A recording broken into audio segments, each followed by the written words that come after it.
Et salut! Pour cette dernière vidéo sur le thème d'Halloween, je vais te montrer comment faire un petit tombeau et ses petits fantômes. C'est une création qui m'a été inspirée par le jeu pour smartphone Disney Emoji Blitz. Si vous ne connaissez pas, en fait c'est un peu comme Candy Crush, sauf que c'est Disney et des emojis. Voilà, tout simplement.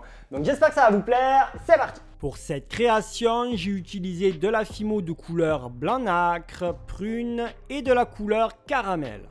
Je commence par prendre une boule de couleur caramel et je vais la travailler pour faire la plateforme qui va être la terre. Je l'aplatis avec les doigts, je la mets en forme de zigzag pour que ça lui donne un peu de style. J'hésite pas de m'aider de mes doigts, mais si besoin aussi d'un ball tool ou d'un pinceau en silicone. Moi j'ai privilégié plutôt les doigts et le ball tool, ça m'a aidé à faire de belles petites formes à travailler. Quand ça me convient, je la texture avec ma brosse à dents, que ça soit bien texturé. Et quand j'ai terminé, je la mets de côté et je vais prendre une boule de couleur blanc nacre que je vais passer à la pasta machine au cran 8. Je prends un emporte-pièce carré et j'y découpe 2 carrés.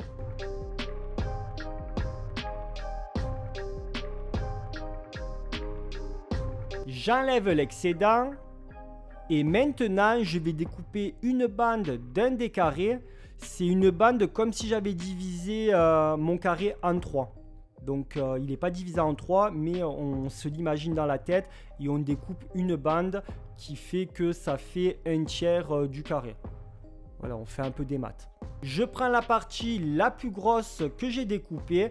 Et de chaque côté, je vais enlever 1 mm. Je positionne ce carré sur le carré le plus gros et avec ma lame, je vais travailler chaque pointe du bord pour donner un petit arrondi et comme si c'était des marches. Je découpe exactement 1,5 mm sur chaque côté de la bandelette que j'ai coupée. Je travaille les pointes pour les arrondir. Et je positionne cette partie sur la marche et ça fait 3 petites marches avec le même espacement. Je prends une barre entière de fimo de couleur blanc nacre et je vais l'aplatir. Et maintenant, il n'y a plus qu'à travailler pour que ça fasse une stèle. Donc je découpe le haut que ça soit droit, les côtés en biais et je raccourcis vers le bas. Je positionne la stèle pour voir si ça rend bien, que ça soit à la bonne taille. Et par la suite, je vais prendre toujours de la fimo de couleur blanc nacre. Et je vais faire un boudin qui n'est pas trop fin, mais pas trop gros non plus. Que je vais aplatir légèrement. Et ensuite, je vais découper l'excédent s'il y a de l'excédent qui est trop grand. Et je vais mettre les pointes en escargot en faisant qu'un tour. Une fois que ça me convient, j'utilise ma lame pour couper les bords de la stèle. Et ensuite, j'utilise un emporte-pièce rond pour couper une forme arrondie de chaque côté pour que le boudin en escargot il rentre bien là où il doit rentrer en fait. Je positionne le boudin travaillé en forme d'escargot au-dessus de la stèle. Et là, je travaille avec les doigts. Et je vais aplatir légèrement avec ma plaque pour bien que ça épouse la forme de la stèle. Et si besoin, je rajoute un peu de fimo dans les petits trous qui ne sont pas bouchés. Maintenant, je vais faire la tête de mort. Donc j'utilise tout le temps de la fimo de couleur blanc nacre. Je fais une boule que je vais aplatir. Donc j'utilise une lingette pour l'aplatir parce qu'en même temps, ça la nettoie. Et ensuite, je vais couper un rectangle sur un morceau de pâte aplati que je vais positionner sous la forme arrondie.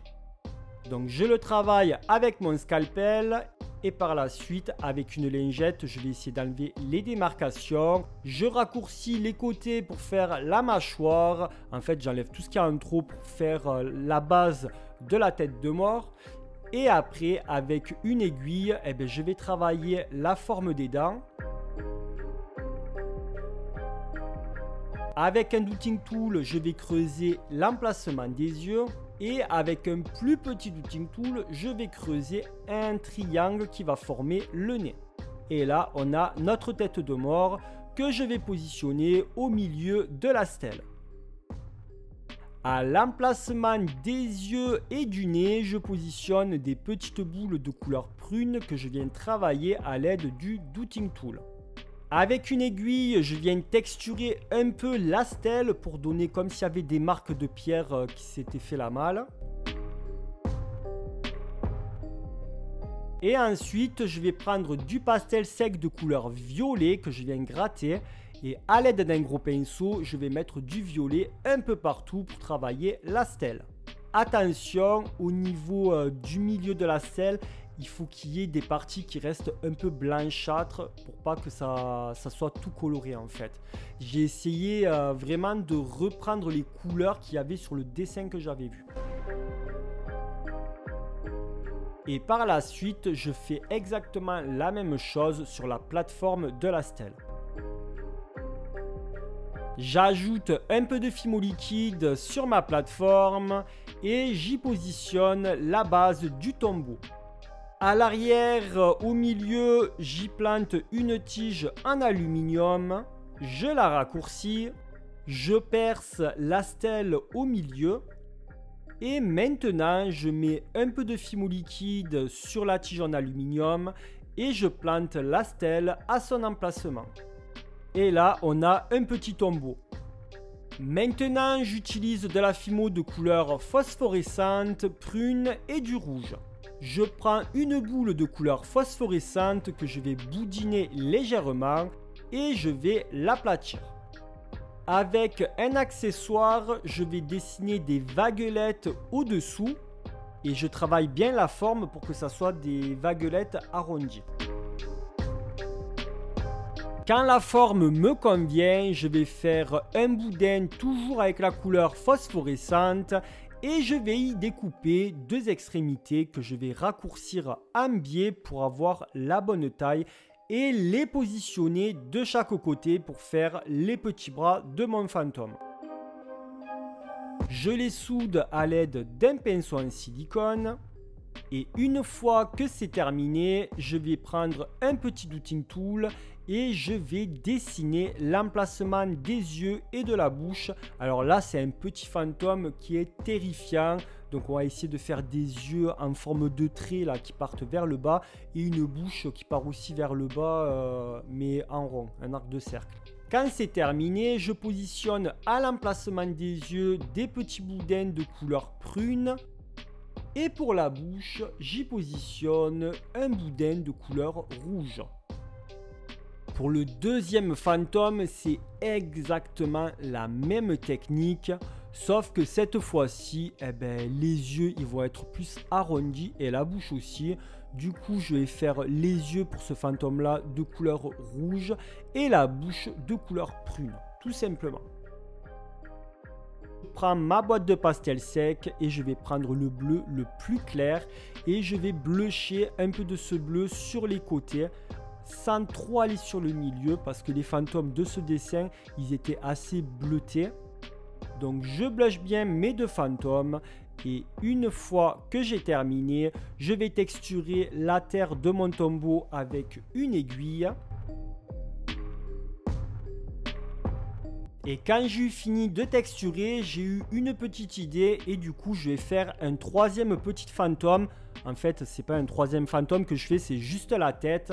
Donc pour cela, je prends la moitié d'une boule de couleur phosphorescente que j'ai aplatie et avec un douting tool, je dessine les yeux et je mets deux petites boules de couleur rouge. Ensuite, j'ai creusé à l'aide d'un accessoire un trait pour faire l'emplacement de ce fantôme devant le tombeau et je le positionne directement. Et quand tout est terminé, je peux faire cuire ma création et ses fantômes pendant 30 minutes à 110 degrés. Une fois que ça a refroidi, j'ai pris de la colle forte et j'ai collé mes petits fantômes sur la stèle. Et une fois sec, j'ai verni le tout.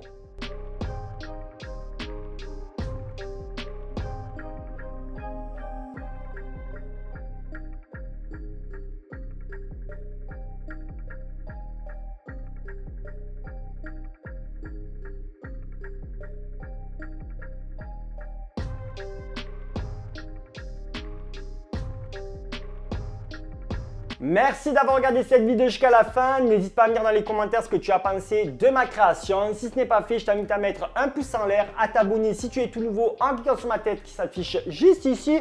Et tu peux regarder aussi une autre de mes vidéos en cliquant sur les vignettes juste en bas. Et puis moi, je te dis à très vite. Ciao, ciao.